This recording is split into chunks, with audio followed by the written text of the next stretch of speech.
Hey guys, Terronicle here, and welcome back to another episode of Terronicle Reviews. We're on what, episode 9 now?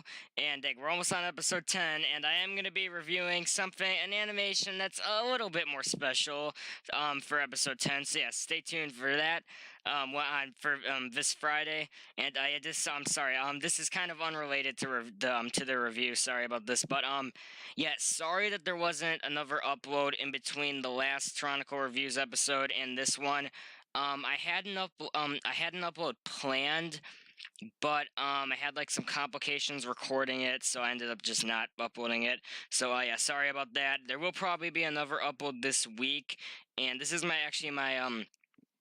this is actually my last week of school. Then I'll be on summer break, and I'm gonna have a lot more time on my hands then. So yeah, there will be more uploads coming up. So so now on to the actual review. Today we're gonna be reviewing Waste Disposal 2 by JoeBlackMan100, and I reviewed Waste Disposal 1. I think it was episode 6 where I reviewed it.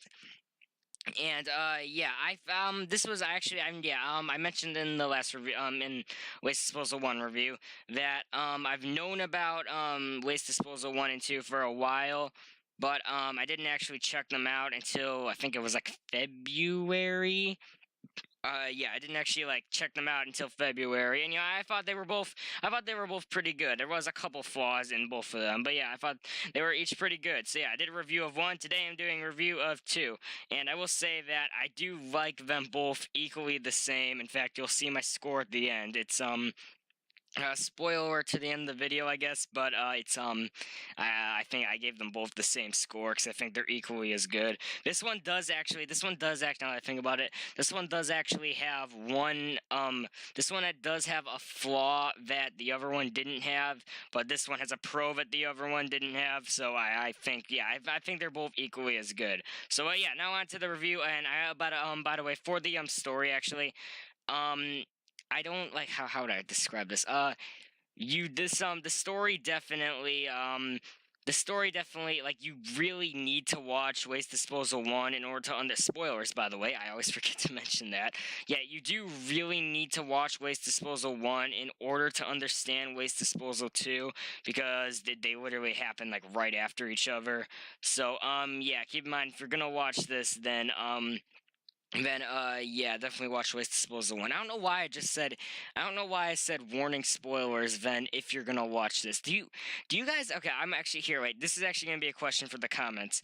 Do you guys, guys watch, like, the thing if you haven't seen the thing that I'm reviewing, do you watch it first, then watch my review, or do you watch my review, then go watch it, or do you just watch my review? I don't know. Comment below and tell me, because I'm actually curious, because I've never really thought about that. But so now on to the actual story. So basically the story, just to quickly sum up the story of Waste Disposal 1.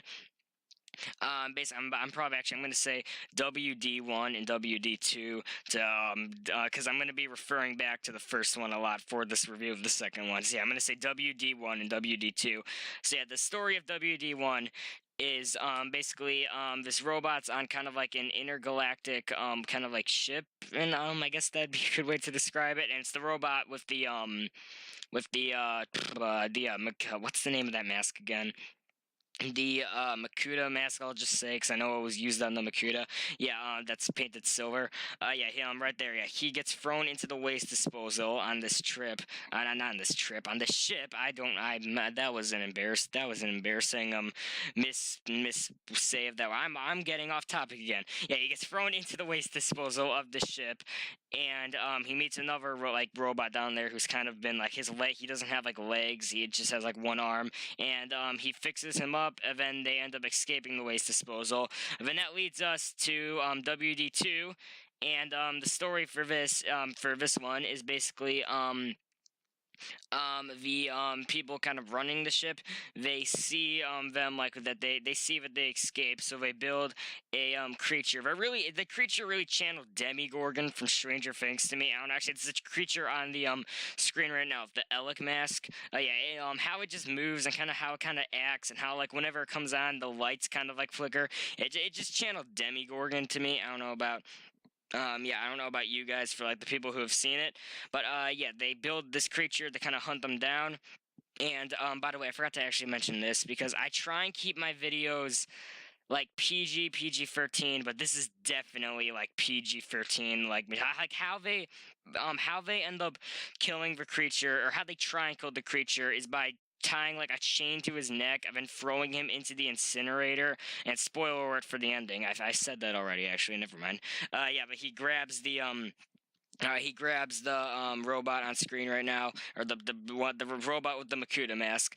Yeah, he grabs him, and then they're just basically dangling in the incinerator of the ship. And then but then it ends. It ends. Yeah, the ending's definitely. There is actually, apparently he's working on a part 3, JoeBlackMan100. But I did a little bit of snooping around, and the last update for it, I think it was in early 2017. I don't know. I should probably check again. But so, yeah, I don't know when that's gonna come out. But when it does, if it does come out, then yeah, I'll surely do a review of it. I don't know. We'll see. But yeah, sorry, I got kind of off topic there again. But yeah, so that's pretty much the story, and it's definitely more PG-13. Probably just like Bionicle Insurrection. I'd say actually Bionicle Insurrection is a little bit darker because it does touch on some darker themes. But yeah, this one is still definitely not for like really young children. So now on to the actual animation. I'm giving the animation again a 10 out of 10 because I think, despite it being a bit choppy at times, I think it is really good animation, and you can it's like watchable at least.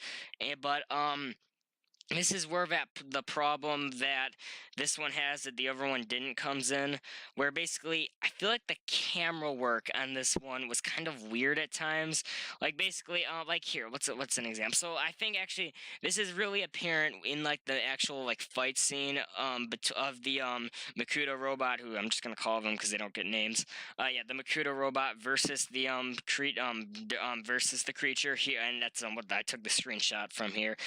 Yeah, like when the creature first comes on, we get a picture of his we get like a picture of his sword coming about to slice down, and then we get like a picture of the or not a picture. We only get like snippets of each, it doesn't show him just coming in and hitting the Makuta robot. We just get kind of snippets of what actually happens. And I don't know, I don't know, I just don't really get why he couldn't have just animated the robot just coming in and hitting the Makuta, not the robot, I mean he couldn't have just animated the creature coming in and just hitting the Makuta robot. I don't know. It was just, it just was just weird to me, kind of. And then also, during the actual fight scene between the two, which is again what I got the screenshot from here, how the camera works is it rotates around them and they're just standing in the same place. And I think it would have been more interesting if the camera, if they were fighting and moving around, and yeah. If they were fighting, I'm sorry, I just got a weird notification. Sorry. Yeah. But I thought it would have been more interesting if they were fighting and moving around, and then the camera's moving to wherever. Yeah, I don't know. They were just kind of standing in the same spot and just. I don't know. The camera work just seemed kind of weird at times. I don't know. Actually, here, this was actually kind of what the camera work reminded me of. So, and this has nothing to do with the review, actually, or not with the. This has nothing to do with Bionicle or the animation. When I just saw this camera work, I just kind of the camera work of this specific spot, actually, with them rotating around it, I thought of. If anyone has seen the Nostalgia Critic review of Scary Godmother, which was a pretty bad Nickelodeon movie, by the way, yeah, there's this part where two people are talking and the camera's just rotating around them, and Nostalgia Critic goes, "What, are these two kids a planet? Why is the camera rotating around them like this?" And I don't know, I just watched that review before I rewatched this for this review, and I don't know, I just thought of that. I don't know, it was just a weird connection I made. But anyway, back on topic. Yeah, so I don't know, the camera work most of the time was fine, and it was really just for it was still watchable. It was just kind of meh. So yeah, that's why I'm still giving the animation 10 out of 10 because I still think it was really good. I don't know. It was just all right. So now moving on to easily the best part of both of these animations, Waste Disposal 1 and 2, which is the set design. And or actually here in the first one, I'll say that definitely the highlight was the character design and how he kind of how he kind of like painted the Bionicle parts to make them look more like metal and more like waste basically. But yeah, here it's definitely the set design as we see how like I think I mentioned this in the review for the first one, but here they like go onto the well, they actually get to go onto the ship. Like we get to see more of the ship, and that's definitely like the best. Like the set design's definitely best for the ship because you get to see all the like futuristic like technology and stuff. And yeah, it just looks really good. So yeah, the set design is that like he even used like kind of like erector set pieces for some parts in the beginning. And yeah, I just thought the set design is definitely easily the best part of both of these anime, or the presentation is definitely the best part of both of these animations. So overall, yeah, like I said, I did give it the same score as the last one. So animation 10 out of 10, story 10 out of 10, and oh wait, no, not story 10 out of 10. Oh my god, I just messed that up. Okay, animation 10 out of 10, presentation 10 out of 10, story 8 out of 10. I